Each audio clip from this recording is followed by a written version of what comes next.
9 ఏళ్లుగా నా మేనల్లుడు నా కొడుకు పుట్టినరోజు పార్టీ నుండి ఒక బహుమతిని దొంగిలిస్తున్నాడు. అందుకే ఈ సంవత్సరం నేను అతన్ని రానివ్వలేదు. ప్రతి సంవత్సరం తప్పకుండా 12 ఏళ్ల కేలెబ్ పార్టీ ముగిసే వరకు వేచి ఉండి, నా కొడుకుకొచ్చిన బహుమతులలో ఒకదానిని తీసుకుని వెళ్ళిపోయేవాడు. అతను చిన్నగా ఉన్నప్పుడే ఇది మొదలైంది. అప్పుడు నేను దానిని పట్టించుకోకుండా ఉండటానికి ప్రయత్నించాను.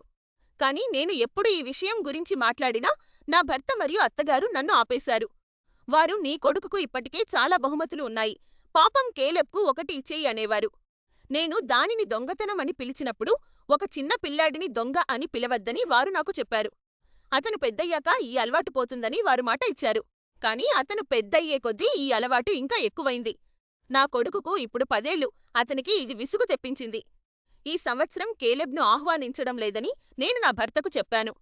దీనివల్ల కుటుంబంలో గొడవలు జరుగుతాయని నా భర్త వాదించాడు. కానీ నేను నా నిర్ణయానికి కట్టుబడి ఉన్నాను.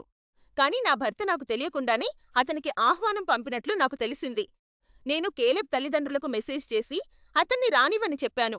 అప్పుడే అసలు గొడవ మొదలైంది. ఇప్పుడు కేలెబ్ రాలేనప్పుడు తాము అసలు పార్టీకే రానంటామని నా అత్తమామలు బెదిరిస్తున్నారు. నా కొడుకుకు తన తాతయ్య అమ్మమ్మలను చాలా ఇష్టం. వారు రాకపోతే తనేదో తప్పు చేశాడని అనుకుంటాడు. దీనికి తోడు నా భర్త నాతో మాట్లాడడం మానేశాడు.